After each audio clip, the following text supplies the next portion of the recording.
Yo, what's up guys? In today's video, I'm going to be talking about the rumors that have been going around on Twitter or X about UFC 331, about who's going to headline it. And sorry if I sound a little stuffy, but the allergies are killing me right now, but I gotta record this video. There's a lot of people on Twitter posting rumors that Charles will be going up against Arman Tsarukyan in LA for the BMF, but also there's been rumors that Diego Lopez will be going up against Charles Oliveira. A couple days ago on the Oklahoma City card, they announced damn near the full card for UFC Noche in Glendale, but there's currently no confirmed main event, but there is rumors that Diego Lopez could possibly headline UFC Noche again. But I'm gonna tell you guys what I think happens and what the UFC plans to do. So let's get right into it. We have to take it back when Charles Oliveira had a fight planned against Rafael Fiziev in Brazil, but Fiziev pulled out because of an injury, and during that time the UFC was struggling to find a fighter for Charles Oliveira. But while that was happening, Diego Lopez said he was open to fighting up against Charles Oliveira if the UFC were to offer it and take the fight on short notice. In an interview, Diego said, "Sure, why not? Of course. I do it especially because Charles is a legend of the sport. In Brazil, I'll never turn down any fight. If the UFC thinks I'm the guy to fight him and they call me, definitely I wouldn't think twice." So he was already hinting on moving up to lightweight. And the thing is, Diego lost twice against Volkanovski. And in another interview, he said as long as Volkanovski doesn't retire, it's going to be hard to get another title shot. And not only that, he also mentioned that he's been talking to the UFC about the lightweight division more than the featherweight division.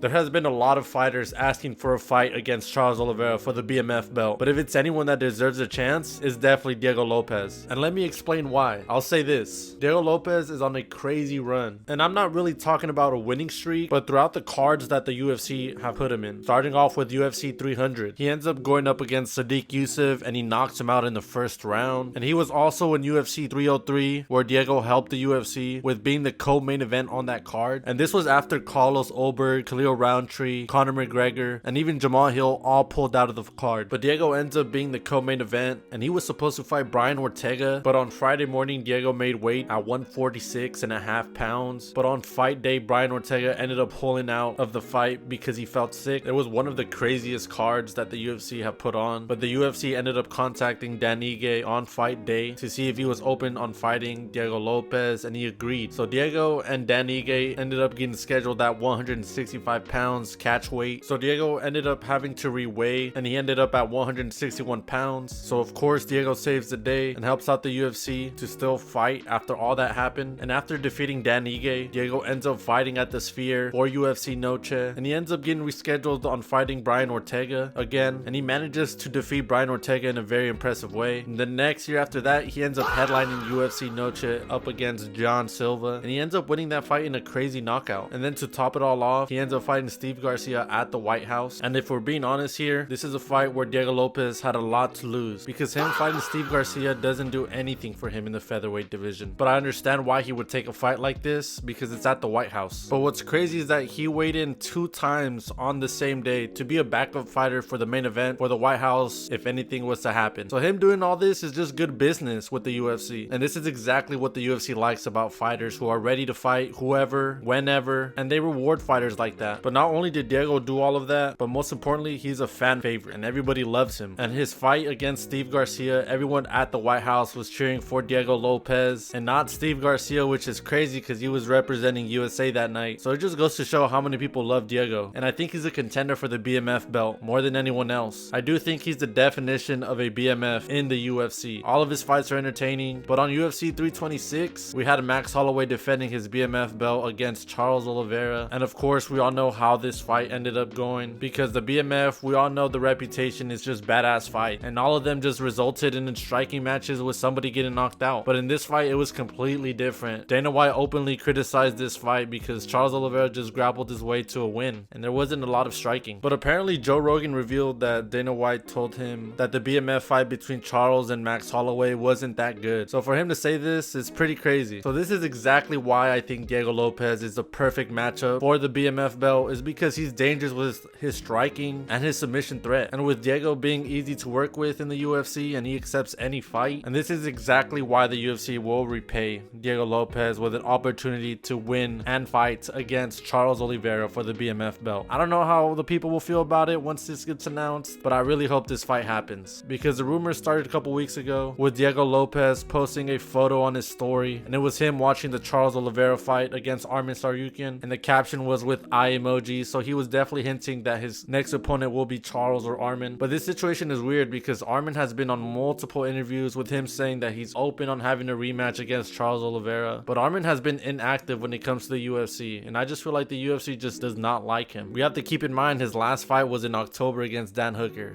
and he didn't take any damage, so he easily could have got another fight in. And Armin did tell the UFC that he wasn't going to be the backup fighter for the White House, which is a really bad look, especially since Diego offered to be the backup fighter, and they ended up letting him. So he ended up re-weighing for that main event at the lightweight division. So again, those things really go a long way for him. I do believe that if Armin weighed in as the backup for the White House, then he would have got this chance against Charles Oliveira for the BMF. But I could definitely see the UFC not offering him the fight because Dana isn't impressed with the stuff that he's been doing outside the UFC. And there was also a new Instagram story post from Diego Lima, and it was an AI photo of Charles Oliveira signing a fight contract with the caption saying "and new," hinting that Charles is possibly going to be facing Justin Gaethje for the lightweight belt again. But Ali did post a tweet saying the champ's next fight will be against someone he's never fought before. I'm really excited for this matchup. But usually, guys, you can never trust majority of these tweets or posts because both of these guys are saying the complete opposite things. But like I said, the UFC loves Diego Lopez. He got offered a rematch against Volkanovski after convincingly losing that first time against him. And I remember the MMA community did not like that Diego Lopez got a rematch against Volkanovski. So like I said, it just goes all back to how much the UFC loves Diego Lopez. And from the looks of it, destiny's already written. He was open on fighting Charles back in October, and he's been hinting on going up to lightweight division. And I think this is a fight that they will headline in LA. But this could get a little tricky because the UFC Noche is a week before UFC 331. So there's a slight chance where this video can age really badly because there could be a chance that Diego Lopez will finally get matched up against Yair Rodriguez, and both of them have a debut in the lightweight division because Bilal did post a tweet saying that Yair is moving up to the lightweight division, but I haven't seen Yair confirm anything about him moving up, so this just could be false information. I do strongly think that the UFC will give Diego Lopez a chance at the BMF title. Like I said, I just think he's the most deserving guy on the roster, but this is the perfect matchup for Charles Oliveira no matter where this fight ends up, on the floor or even with the striking. It's gonna be nothing but fireworks and entertaining all around. And I did just do a video about what's next for Justin Gaethje, and I truly do think the UFC will force a rematch with Justin Gaethje going up against Ilya again. So this leaves Armin out of everything. I think the UFC just wants to see more out of him involving the UFC, not RAF or any grappling matches that he's been having, because just fighting Dan Hooker isn't enough to get him that title shot or the BMF title shot. But there could be a slim chance of where Armin can fight Yair on UFC Noche, but I wouldn't be too confident on that. It's just an idea. I truly do see the UFC giving Armin Saryukin a fight against Paddy the Baddy just because he's coming off a dominant win against BSD and he was untouched. It was almost like a flawless victory. But from the looks of it, Joshua Van will be fighting Pantoja for the co-main event for UFC 331, which is a fucking banger. But like I said, that's just what I think. This video could age really badly, but we will have to wait and see. They're supposedly gonna announce the main event for UFC Noche sometimes this week, where it could be a chance it's Diego Lopez, but I highly doubt it. But I did see that UFC Noche will be starting at 10 a.m. Pacific time because apparently they don't want it to be the same time as the Zuffa boxing, which is Conor Benn versus Ryan Garcia that night. I just think this is an early start time for the UFC and I don't like it. I don't think they will disrespect Diego Lopez and make him fight really early once again if he was to headline UFC Noche, of course. But I can be completely wrong. But like I said, we're gonna have to wait and find out. But thank you guys for watching. I'll see you guys in the next one. Make sure you guys like, comment, subscribe. I hope I'm right. I think I'm right, but we'll see. Peace.